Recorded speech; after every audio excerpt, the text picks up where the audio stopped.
ஆண்டவராகிய இயேசு கிறிஸ்துவின் நாமத்தில் உங்கள் அனைவரையும் இன்று சந்திப்பதில் மகிழ்ச்சி அடைகிறேன். ஒரு பாடலை நாம் பாடி தேவனுடைய வார்த்தைக்கு நேராக நாம் கடந்து செல்லலாம்.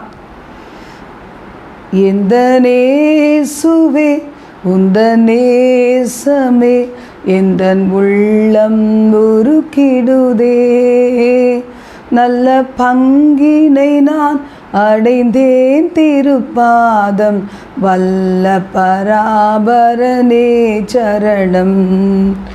அந்த மாது கண்களின் நீரை அன்பறிவும் பாதம் ஊற்றினாளே, என் இதயமே தைல குப்பியே என்னை நொறுக்கி ஒப்படைத்தேன்.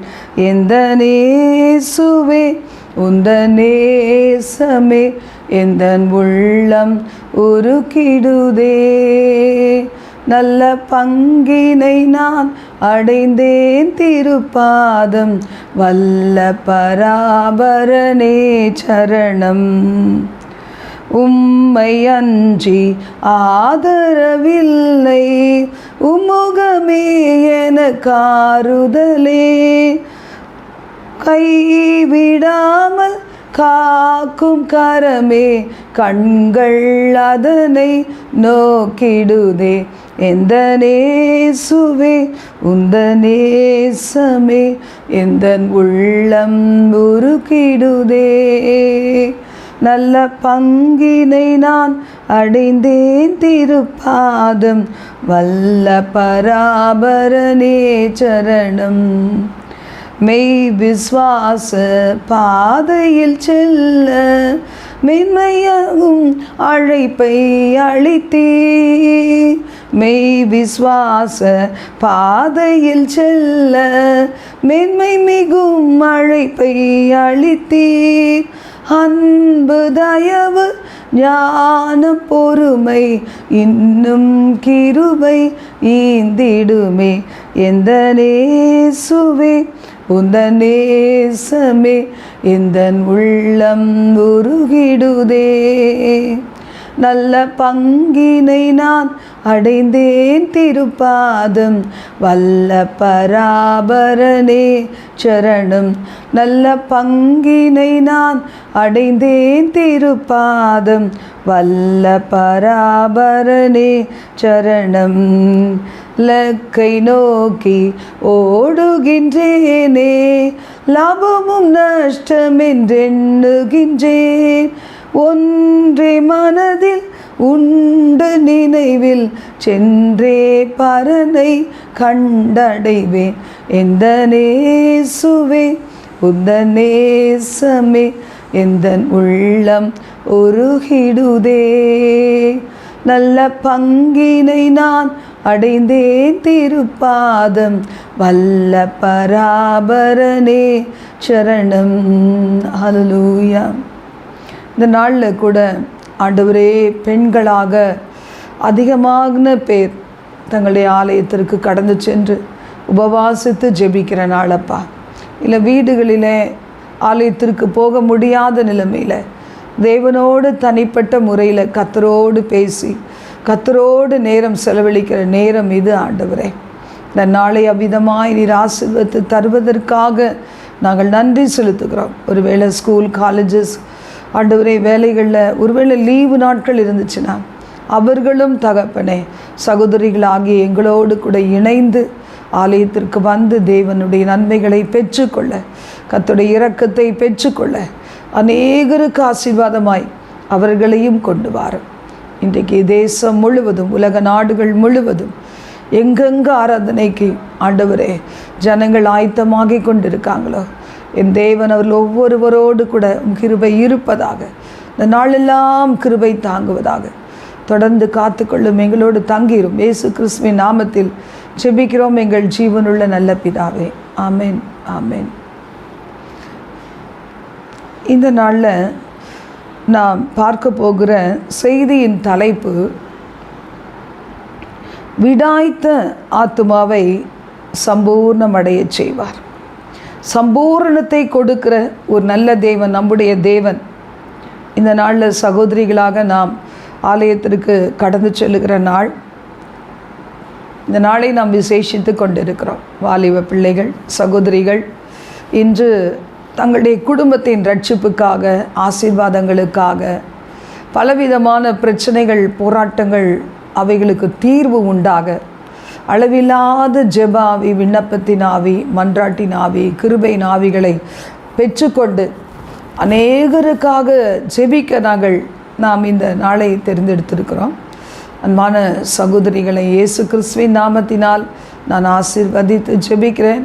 அப்படியே சகோதரர்கள், சிறு பிள்ளைகள், வாலிப பிள்ளைகள் எல்லோரையும் நான் வாழ்த்தி ஆசீர்வதிக்கிறேன். இன்று நாம் செய்திக்கு நேராக கடந்து போகலாம். ஏசாயா 32 முதல் 2 வசனங்கள். இதோ ஒரு ராஜா நீதியாக அரசாளுவார், பிரபுக்களும் நியாயமாக துரைத்தனம் பண்ணுவார்கள். இந்த மாதத்தில் இன்னும் சில நாட்களில் நடக்க இருக்கிற தேர்தல், தேசமெல்லாம் உலக நாடுகளில் எந்தெந்த பகுதிகளில் என்று தெரியாது, ஆனால் நடக்க இருக்கிறது. நம்முடைய தேசம் முழுவதும் நடக்க இருக்கிறது. North India, south India, east India, west India எல்லா பகுதிகளையும் ஒரு நீதியான ஒரு அரசு அமைவதற்காக, நீதியான பிரபுக்கள், ஹையர் அஃபீஷியல் அதிகாரிகள் வருவதற்காக நம்ம எல்லாரும் கூட ஆயத்தத்தோடு அந்த நாளை நினைத்து ஆயத்தமாகி கொண்டு வருகிறோம். வேதம் சொல்லுகிற இந்த நாள் நம் ஆண்டவருடைய பிள்ளைகளாய் கர்த்தர் ராஜாதி ராஜாவாக, நீதியை சரி கட்டுகிற தெய்வமாக நமது உள்ளங்களிலே அவரை இரட்சகராக ஏற்றுக்கொள்ளும் போது, நமது குடும்பங்களை ஆளுகை செய்யும்போது, நமது எல்லைகளை ஆளுகை செய்யும்போது, நமது சபையை ஆளுகை செய்யும்போது என்று நாம் எடுத்துக்கொள்ளலாம்.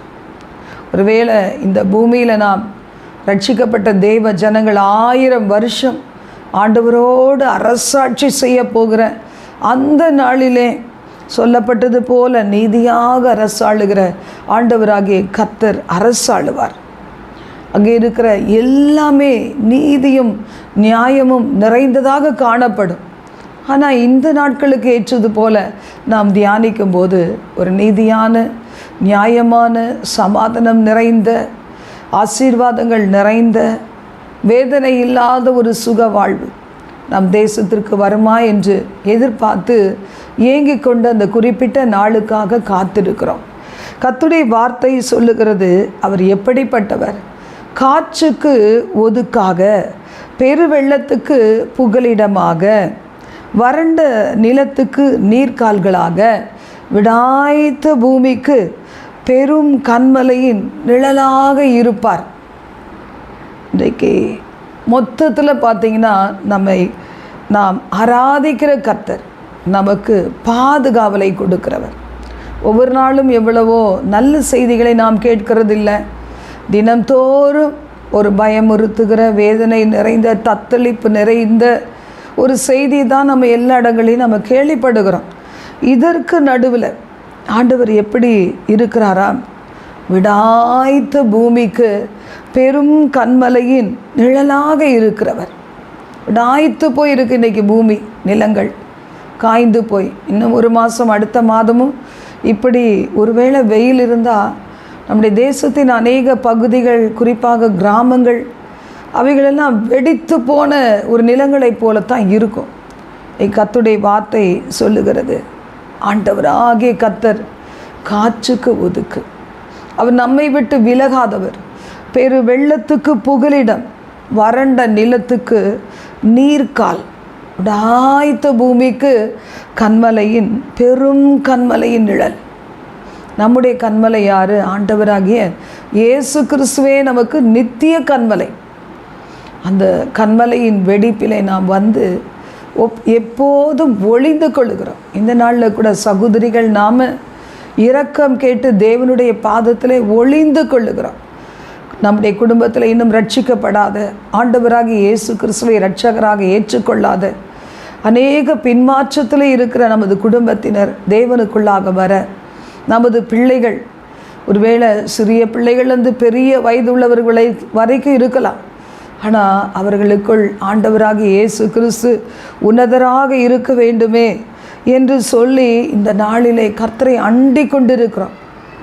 கர்த்தர் நல்லவர், தம்மை அண்டிக் கொண்டிருக்கிறவர்களை அவர் அறிவார் என்று வேதம் சொல்லுகிறது. இக்கட்டு நாளிலே அவரே நமக்கு அரணான கோட்டை. இப்போ இன்றைக்கு ஒருவேளை விடாய்த்து போய் இருக்கிறோமா? நம்முடைய ஆண்டவர் நம்மை பார்த்து எவ்வளவாய் விடாய்த்து போய் வேதனையோடு கூட தவித்து கொண்டு இருக்கிறார். இந்த மரம் இந்த வருடமாவது கனி கொடுக்கட்டும் என்று காத்திருக்கிறாரே. நல்ல திராட்சை பழம் வரும் என்று காத்திருக்கிறாரே. நல்ல பலன் கிடைக்கும் என்று நம்மை நோக்கி காத்திருக்கிறாரே. நாம் என்ன செய்கிறோம்? கர்த்தருடைய வார்த்தை சொல்லுகிறது, ஏசாயா 49:14 முதல் 18, சீயோனோ கர்த்தரினை கைவிட்டார், ஆண்டவர் என்னை மறந்தார் என்று சொல்லுகிறாள். அநேக நேரத்தில் நமது வாழ்வில் இன்றைக்கி உலக காரியங்கள் அதுதான் நம்ம பார்த்து பார்த்து விடாய்த்து போகிறோம், வறண்டு போகிறோம். ஒரு வறட்சியை நாம் அனுபவிக்கிறோம். உள்ளத்தில் அதிகாலையில் எழுந்தால் ஒரு நல்ல ஒரு சந்தோஷம், சமாதானம், ஒரு ஆரோக்கியமான மனநிலைமை இருப்பது இல்லை. ஏன்னா உலக பிரகாரமாக நாம் அநேக காரியங்களுக்காக ஜெபித்து, அநேக காரியங்களுக்காக காத்திருந்து, சில நேரத்தில் நாம் இப்படி ஒருவேளை சொல்லலாம், நம்ம சில பேர் ஆண்டவர் என்னை மறந்தார். கொஞ்ச நாட்கள் காலங்கள் கடந்து போக போக தனிமையின் பாதையில் இருக்கும்போதெல்லாம் அதிகமான துதி தான் வருமே தவிர அதில் எந்த நேரமும் ஒரு முறுமுறுப்பு வந்துடாது. என்ன தோணும் என்று சொன்னால், நான் நின்றாலும் எழுந்தாலும் அமர்ந்தாலும் எப்போதும் எனக்கு பலனாக இருக்கிறார், எப்போதும் என் துணையாக இருக்கிறார். ஒருவேளை தனிமையில் தேவ சமூகத்தில் இரவும் பகலும் ஜெபிக்கிற பிள்ளைகளுக்கு அவரே ஆதரவாக இருக்கிறார். அவர்களுக்கு எதிராக எழும்புகிற 1000-10,000 அம்புகளை முறியடித்து அவரே அவர்களுக்கு ஜெயமாக இருக்கிறார். அப்போ எப்படி நன்றி சொல்லாமல் இருக்க முடியும்? கர்த்தர் என்னை மறந்தார் என்று சொல்லுவதற்கு இல்லை. ஆனால் ஆண்டவர் வார்த்தை சொல்லுகிறது, ஸ்திரீயானவள் தன் கர்ப்பத்தின் பிள்ளைக்கு இறங்காமல் தன் பாலகனை மறப்பாளோ? அவர்கள் மறந்தாலும் நான் உன்னை மறப்பதில்லை. பாவம் பார்த்தீங்கன்னா தன் சொந்த குழந்தைகளை கூட மறந்து அநேகரை இந்த உலகத்திற்கு இழுத்து கொண்டு போய் அவளை அழித்து போடக்கூடியதாய் காணப்படுகிறது. இன்று கர்த்தருடைய பிள்ளைகள் நாம் எப்படி இருக்கிறோம்?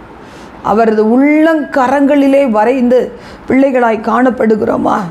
கர்த்தர் சொல்லுகிறார், நான் பார்த்து கொண்டே இருக்கிறேன். ஒருவேளை தேவ பயத்தோடு இருக்கிற பிள்ளைகளுடைய நெருக்கங்களிலே அவர் நெருக்கப்படுகிறவராய் வார்த்தை சொல்லுகிறது, உன் குமாரர் தீவிரித்து வருவார்கள், உன்னை நிர்மூலமாக்கினவர்களும் உன்னை பாழாக்கினவர்களும் உன்னை விட்டு புறப்பட்டு போவார்கள். அகற்றப்பட வேண்டியது அகற்றப்பட்டாதான் நல்ல காரியங்கள் நடக்கும். இன்னைக்கு உன்னை பாழாக்கினவர்கள், உன்னை நிர்மூலமாக்கினவர்கள் ஒருவேளை இந்த நாளில் தெரியாமல் இருக்கலாம், யாருன்னே தெரியாமல் இருக்கலாம். ஆனால் ஆண்டவர் சொல்கிறார், அவர்களெல்லாம் நான் ஓடி போக பண்ணுவேன், உன்னை விட்டு புறப்பட்டு அவர்களே போய்விடுவாங்க. விருத்த சேதனம் இல்லாதலும் அசுத்தரிலும் இனி உன்னிடத்தில் வரான், துஷ்டன் முழுதும் சங்கரிக்கப்பட்டான் என்று வேதம் சொல்லுகிறது. நீதிமான்களுடைய சபையிலே துன்மார்க்கன் நிலைப்பது இல்லை, காற்று பறக்கடிக்கும் பதரை போல பறந்து போவார்கள் என்று வேதம் சொல்லுகிறது. கர்த்தருடைய வார்த்தை உன்னுடைய விடாய்த்து போன நிலைமையை மாற்றுவதற்காக உனக்காக நான் எழுந்தருளினது நிமித்தமாக அவர்கள் எல்லாரும் உன்னை விட்டு புறப்பட்டு போவார்கள். உன் குமாரர், உன் குமாரத்திகள், உன்னுடைய இருதயத்திற்கு உகந்தவர்கள், உன் வாழ்க்கைக்கு தேவைப்படுகிறவர்கள், உன்னுடைய வாழ்க்கையை கட்டி எழுப்பக்கூடியவர்கள், ஊழியங்களை கட்டி எழுப்பக்கூடியவர்கள் உன்னை நோக்கி அவர்கள் புறப்பட்டு வருவார்கள். எல்லோரும் உன்னிடத்தில் வருகிறார்கள் ஏகமாய் கூடி. நீ என்ன செய்வாய் என்று வேதம் சொல்லுகிறது, அவர்கள் எல்லாரும் வேகமாய் கூடி உன்னிடத்தில் வருகிறார்கள். நீர் அவர்கள் எல்லாரையும் ஆபரணமாக தரித்து மணமகள் அணிந்து கொள்வது போல் நீ அவர்களை அணிந்து கொள்ளுவாய். ஒரு நாள் ஒன்று வரும், மல்கிய அதிகாரத்தில் சொல்லப்பட்டிருக்கிறது, தகப்பன் தன்னுடைய பிள்ளையை கடாட்சிப்பது போல ஆண்டவர் நம்மளை கடாட்சிக்கிற ஒரு காலங்கள் உண்டு என்று சொல்லுகிறார். இன்றைக்கி நாம் உண்மையாய் தேவனுக்காக வாழ்ந்து கடினமாய் உழைத்து ஊழியம் செய்யும்போது கூட சில நேரங்களிலே அநேக ஜனங்கள் அவர்கள் கடினமாய் உழைத்து ஆத்துமாக்களை ஆதாயப்படுத்துவதில் விருப்பமற்றவர்களாய், எப்படி ஒரு சின்ன மீன் தொட்டியில் நம்ம அந்த ஃபிஷ் டேங்கெல்லாம் கழுவும்போது, மீன் தொட்டியை கழுவும்போது நம்ம க்ளீன் பண்ணுவோம்ல, அந்த சின்ன ஃபிஷ் டேங்க்கு அதில் அழகாக போட்டு எல்லா மீன்களையும் எடுத்து ஒரு பக்கெட்டில் போட்டுட்டு அதுக்கப்புறமா எல்லாம் செய்வோம். அது மாதிரி அநேக காரியங்கள் நடந்து கொண்டு இருக்கிறது.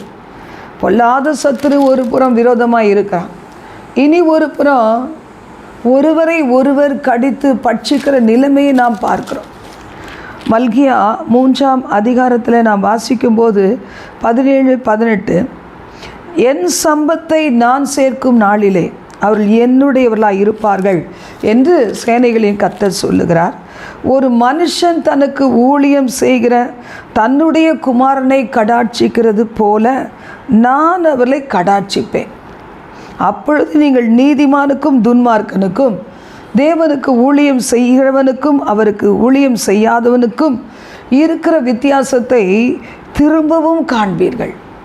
இன்றைக்கு கர்த்தரை அறியாத புறஜாதி பிள்ளைகள் எத்தனையோ பேர் இருக்கிறாங்க. ஆரம்ப காலத்தில் நாங்கள் இந்த வலசர்வாக்கம் பகுதியில் வீடு கட்டி கொண்டு வரும்போது ஜெகவா விட்னஸ் வருவாங்க, ஜீசஸ் ஒன்லி அவங்க வருவாங்க. அப்போ ஆரம்ப காலத்தில் ஊழியக்காரலாச்சே என்று சொல்லி நான் வரவேற்றது உண்டு.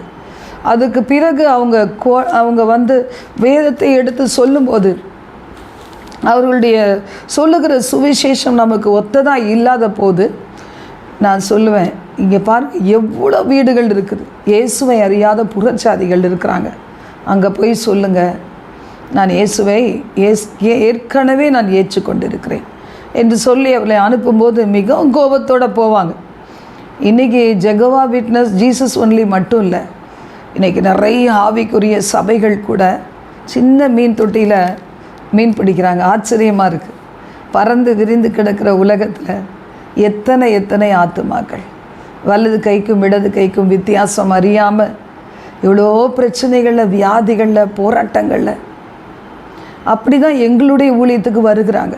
இயேசுவை அறியாத பிள்ளைகள், அவர்களை தாங்க முடியாத வியாதிகளின் நடுவிலே, கடன் சுமைகள் நடுவிலே, நிந்தனைகள், அவமானங்கள் நடுவிலே வந்து அவர்கள் ரட்சிக்கப்பட்டு அவர்கள் ஞானஸ்நானம் பெற்று சபையோடு இணைந்து நடக்கிறாங்க.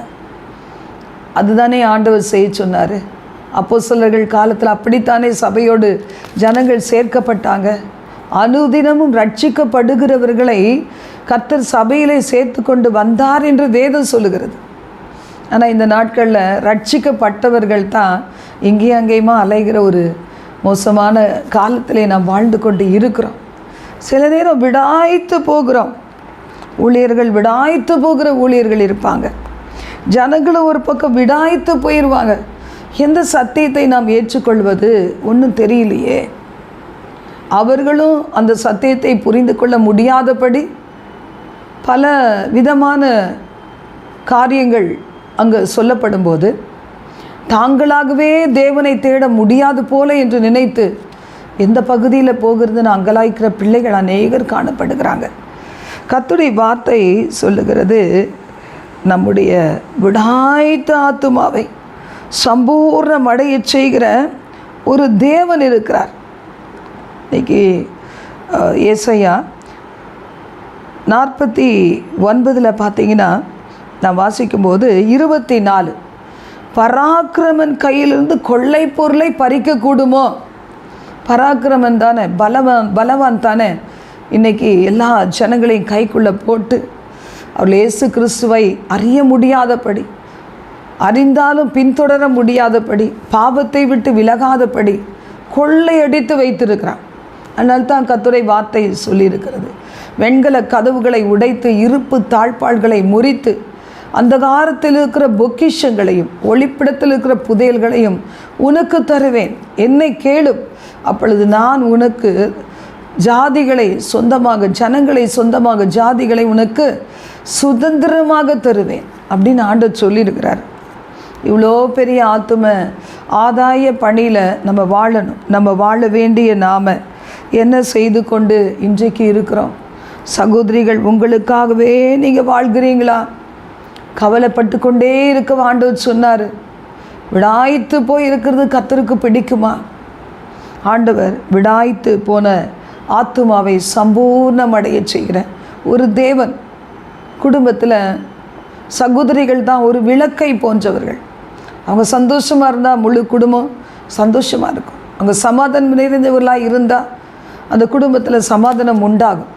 அவர்கள் தேவ பயத்தோடு இருந்தாங்களான்னா என்ன காற்று வீசினாலும் பெருமழை வீசினாலும் அந்த குடும்பம் அசையாதபடி நிலைத்திருக்கும். இன்றைக்கு ஒருவேளை சகோதரர்களுக்கு மெயினான பங்கு இருந்தாலும், இன்றைக்கு சகோதரிகள் தானே நாம் ஆலயத்திற்கு கடந்து போகிறோம், நாம் உபவாசிக்கிறோம். பலவீனமான பாண்டம் நம்மளை சொல்லுவாங்க. ஆனால் நம்ம தானே உபவாசிக்கிறோம் தேவ சமூகத்தில். என் பிள்ளைகள் சிறிய பிள்ளைகளாக இருக்கும்போது சொல்லுவாங்க, இல்லை என்னுடைய ஒரு மகனுக்கு பசினா தாங்கி கொள்ள மாட்டான். அப்பா அவன் சொல்லுவாமா, எப்படிமா ஃபாஸ்டிங் இருக்கிறீங்க? எங்களால் முடியவே முடியாது. நான் போய் ஜூஸ் வாங்கிட்டு வரேன், அதை வாங்கிட்டு வரேன்னு சொல்லிவிட்டு அந்த பிள்ளைகளுக்கு அது ஒரு புதுமையான காரியம். அப்படி ஒருவேளை உங்கள் வீட்டில் இருக்கலாம். நீங்கள் தானே சரீர பலவீனத்தை பார்க்காம உபவாசித்து தேவ சமூகத்துக்கு உங்களை தாழ்த்தி வந்திருக்கிறீங்க. வாலிப பெண்கள் வந்திருக்கிறீங்க, வாலிப பிள்ளைகள் வந்திருக்கிறீங்க. இப்போ இன்றைக்கு கர்த்தர் உங்களுக்கு விடாய்த்து போகவா உங்களை விடுவார்? சம்பூர்ணம் அடைய செய்கிற ஒரு கர்த்தர் இருக்கிறார். வேத வசனம் சொல்லுகிறது, பராக்கிரமனால் சிறைப்படுத்தப்பட்டவர்களும் விடுதலையாக்கப்படுவார்கள், பலவந்தனால் கொள்ளையிடப்பட்டதும் விடுதலையாக்கப்படும். இதெல்லாம் கடினம்தான். இன்றைக்கி உபவாசித்து ஜெபிக்கிற உனக்காக நான் இப்படி பெரிய காரியத்தை, உன்னால் கூடாத காரியத்தை நான் செய்வேன் சொல்லி ஆண்டவர் உங்களோட என்னோட பேசுகிறார்.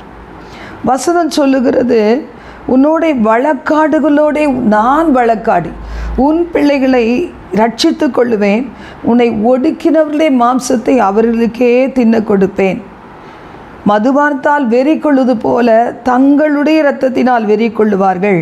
கர்த்தரும் யாக்கோபின் வல்லவருமாகிய நான் உன் இரட்சகரும் உன் மீட்பருமாய் இருக்கிறதை மாம்சமான யாவரும் அறிந்து கொள்ளுவார்கள். இப்போ இந்த இடத்துல நாம் பார்க்கும்போது எவ்வளவு கண்ணீர் வடித்து கதறி ஜெபிக்கிறோமோ, அழுகிறோமோ, அதுக்கு பலன் உண்டு.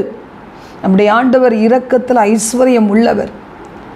தேவ சமூகத்திலே தங்களை பரிசுத்த பண்ணிக்கொள்ள நாளுக்கு நாள் நீதியுள்ள ஜீவியம் செய்ய ஒப்பு கொடுத்திருக்க உங்களுக்காக எனக்காக அவரே எழுந்து கிரியை செய்கிற தேவனாக இருக்கிறார்.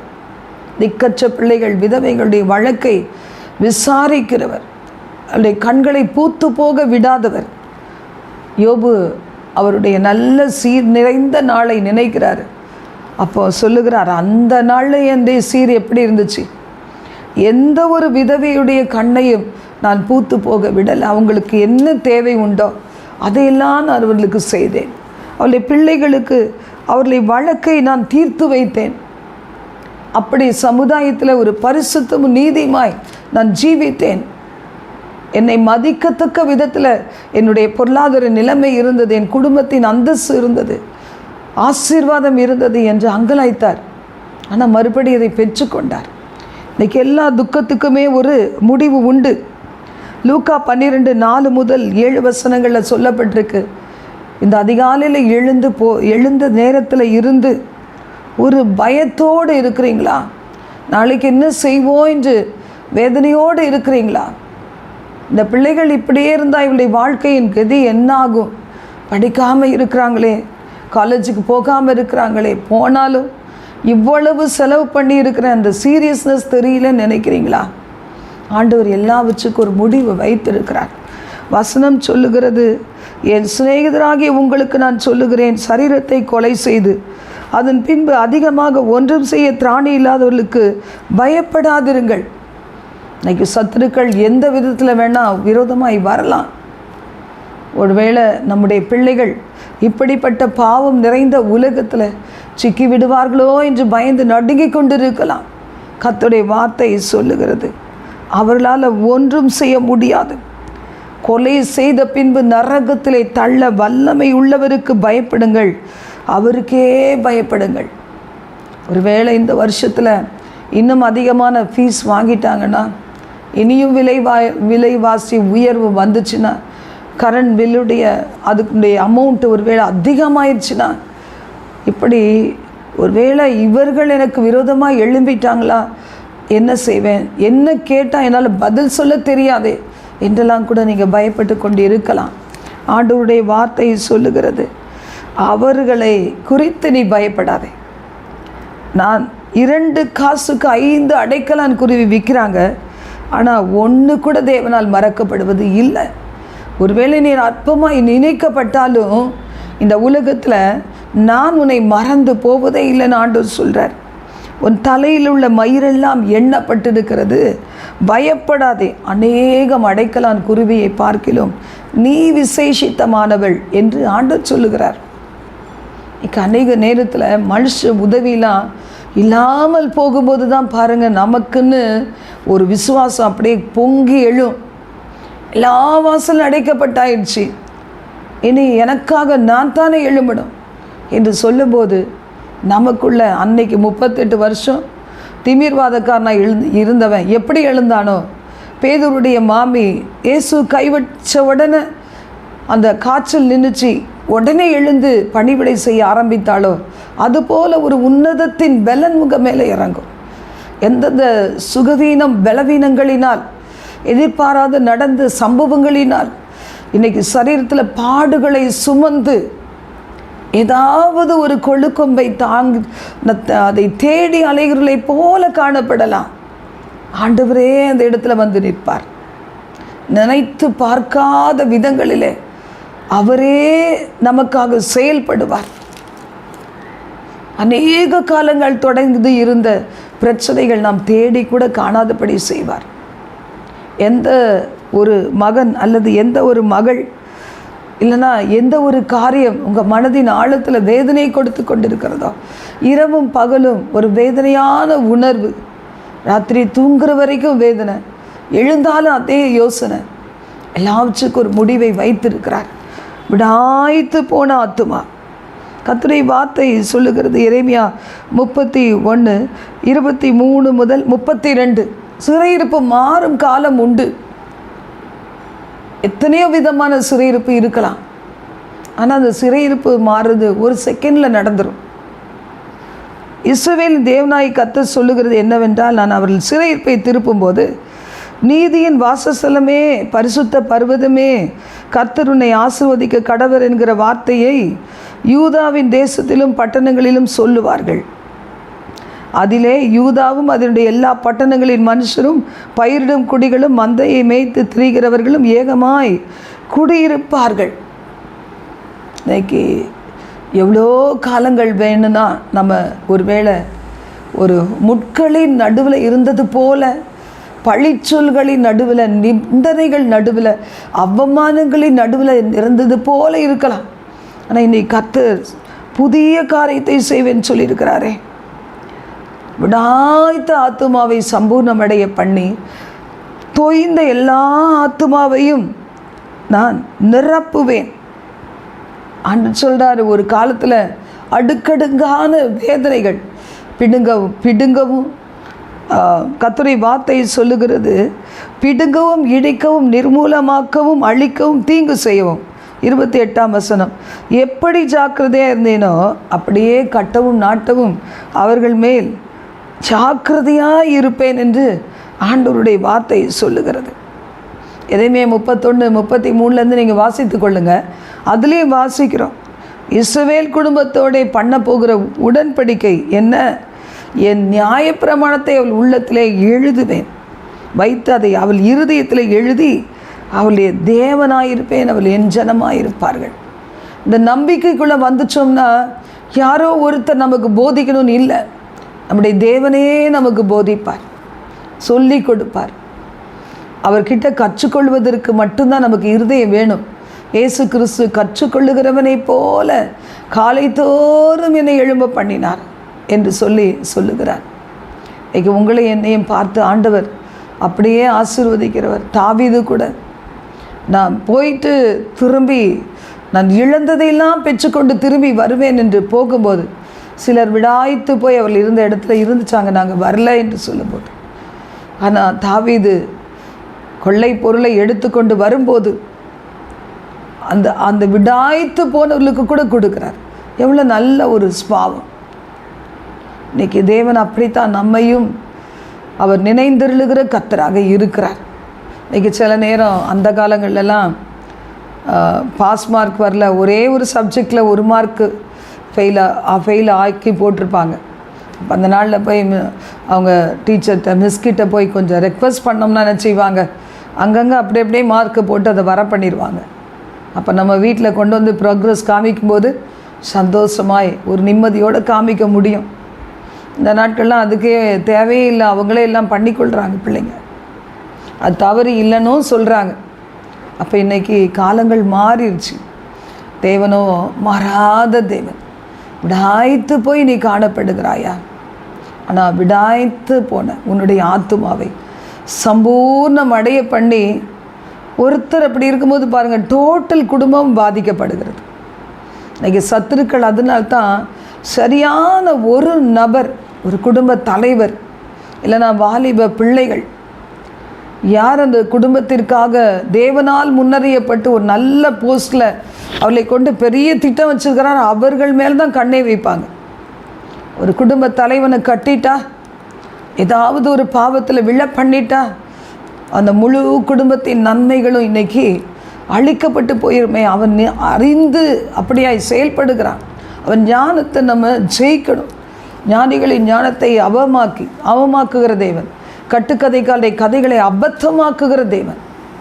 நத்தன திறமை உள்ள சகோதரர்கள் இருக்கிறாங்க, அருமையான ஒரு தாளந்துகள் உள்ள சகோதரர்கள் இருக்கிறாங்க. எங்கள் வீட்டில் சில நேரம் ஏதாவது சில வேலைகள் அந்த சொந்த வீட்டில் கொடுக்கும்போது செய்வாங்க, அத்தனை நேர்த்தியாக செய்வாங்க.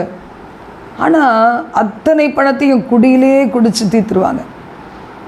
திறமைசாலியாக இருக்க எத்தனையோ சகோதரர்கள் சில பேர்கிட்ட ஏமாந்து போய் அத்தனை பணங்களையும் அங்கே கொடுத்து விட்டு வீட்டுக்கு ஒரு பைசா கொடுக்காமல் வருவாங்க, கொடுக்க இல்லாமல் கரங்களில் இல்லாமல் வருவாங்க. ஊரெல்லாம் அவர்களை வாழ்த்தணுன்னு நண்பர்களுக்கெல்லாம் கொடுத்துட்டு கரத்தில் ஒன்றுமில்லாமல் வருவாங்க. அந்த ஒன்றுமில்லாத கரத்தோடு வரும்போது எப்படி அந்த குடும்பத்தை சார்ந்த ஒரு மனைவி பிள்ளைகள் சந்தோஷம் அடைய முடியும்? அவர்களோ மிகுதியான பட்ஜெட் போட்டு வைத்து கொண்டு அவர்களும் காத்திருக்க தானே செய்வாங்க. இந்த நாளில் நம்ம உபவாசித்து ஜெபிக்கும் போது இப்படிப்பட்ட கட்டுகளெல்லாம் கர்த்தர் உடைப்பார். ஆண்டோடைய சமூகத்தில் கண்ணீர் சிந்தி ஜெபிக்கிற ஒரு துளி கண்ணீருக்கும் கம்பீர அறுவடை கொடுப்பார். அல்லே பாவங்களை மன்னி ஆண்டவரே, இரத்தத்தை நீர் சிந்தினரே என்று சொல்லி, நாம் மட்டும் சாதாரணமானவர்கள் கிடையாதே, எவ்வளோ பாவங்களை செய்தோம், எத்தனையோ தேவனுக்கு சரண்டர் பண்ணாதபடி ஓடி திரிஞ்சோம். நம்மையே மீட்ட கர்த்தர் அவங்கள மீட்க மாட்டாரா? குடும்பத்தின் ரட்சிப்புக்காக நம்பிக்கையோடு காத்திருங்க. அது வரைக்கும் செய்ய வேண்டியது என்ன? இன்று சில சகோதரிகள் கஷ்டப்பட்டு உழைக்க அவர்கள் கடந்து போய் பணம் சம்பாதிக்கிறாங்க. ஒருவேளை குடும்ப தலைவன் அப்படிப்பட்ட ஒரு நிலைமைக்கு வரலைன்னா சகோதரிகள் நைட் டியூட்டி பார்க்குறாங்க, பகல் டியூட்டி பார்க்குறாங்க. அவங்களுடைய பலவீனத்தை மறந்து சுகவீனத்தை மறந்து வேலை செய்கிறாங்க. புத்தியுள்ள ஸ்திரீகளாக இந்த குடும்பங்களை அழகாக கட்டி எழுப்புகிறாங்க. இன்றைக்கு ஒருவேளை அப்படிலாம் நான் படிக்கலை, திறமை இல்லைன்னா ஆண்டவர் சமூகத்தில் காத்திருந்து ஒவ்வொரு நாளும் ஒரு ஜெப நேரத்தை நீங்கள் ஒதுக்குனீங்கன்னா அந்த நேரத்தில் உங்களை கர்த்தர் நிச்சயமாக உங்கள் கணவன் பிள்ளைகளை ஒருவேளை பெற்றோரை ஆசீர்வதிப்பார். எந்த உறவுகளோடு நீங்கள் இருக்கிறீங்களோ அவங்கள ஆசீர்வதிப்பார். உங்களை ஜெபம் போதும், உங்களை பரிந்து பேசுதல் போதும், அந்த குடும்பத்தையே வாழ வைக்கும். ஏற்ற காலங்களில் அவர்களும் வந்து உன் தேவன் என் தேவன் என்று சொல்லி நகுமையை பற்றி கொண்ட ரூத்தை போல மாறுவார்கள். ஆதலால் நம்பிக்கையோடு இருங்க, கர்த்தர் உங்களுக்கு அற்புதம் செய்வார். ஜெபிக்கலாமா? எங்கள் பரலோக தேவனே, இன்று சகோதரிகள் ஆண்டவரே தங்களுடைய வாழ்க்கைக்கு தங்களுடைய குடும்பத்தின் ரட்சிப்புக்காக ஒரு மனதிற்காக குடும்பத்தில் ஆண்டவரே அனுப்பப்படுகிற பிசாசின் தந்திரங்கள் செயலற்று போவதற்காக, பொல்லாத மனுஷிக ஆவிகள் ஆலோசனைகள் அபத்தமாவதற்காக, தவறான நண்பர்கள் தவறான சொந்தங்கள் ஆண்டவரே அக்கம் பக்கத்தில் இருக்கிற சில தவறான காரியங்கள் அவருடைய வாழ்க்கையின் உள்ளே இருந்து அவைகள் அப்படியே வெளியேற வேண்டும் என்று ஒரு வைராக்கியத்தோடு அதிகாலையில் எழுந்து இந்த நேரம் வரைக்கும் தங்களுடைய ஆலயத்திற்கு போகிற நேரம் வரைக்கும் உபவாசித்து பல சுமைகளை சுமந்து வந்திருக்காங்க. ஏசப்பா, ஆலயத்துக்கு போகும்போது அவளை கண்ணீர் துடைக்கப்படட்டும். இந்த நாள் அவளுக்கு ஆசீர்வாதம் உள்ள நாளாக மாறட்டும். இதை பார்க்கிற சகோதரர்கள் ஆனாலும் ரட்சிக்கப்பட்ட சகோதரிகளாக இருந்தால், ரட்சிக்கப்பட்ட பிள்ளைகளாக இருந்தால், ரட்சிக்கப்பட்ட பெற்றோராக இருந்தால், சகோதரர்கள் கரத்தை கோர்த்து அவர்களை உற்சாகப்படுத்துகிற பிள்ளைகளாய் மாற்றுவீராக. வாலிப பெண்கள் இன்று உபவாசித்து ஜெபிப்பார்களேயானா அவள் விரும்புகிற நன்மைகளை அவளுக்கு கொடுத்து ஆசீர்வதிப்பீராக. தொடர்ந்து காத்துக்கொள்ளும். ஆண்டவரே, நான் விடாய்த்து போயிட்டேனே என்று இடிந்து உட்கார்ந்து விடாதபடி நீர் அவளை தூக்கி நிறுத்தும், ஆசீர்வதியும். அவள் புத்தி கெட்டாத உயரமான கண்மலையிலே, அந்த வெடிப்புகளுக்குள்ளே, அந்த சிகரங்களுக்குள்ளே பிள்ளைகளை வைப்பீராக, ஆசீர்வதிப்பீராக, திருப்திப்படுத்துவீராக. இயேசுவின் மூலம் பிதாவே, ஆமென், ஆமென்.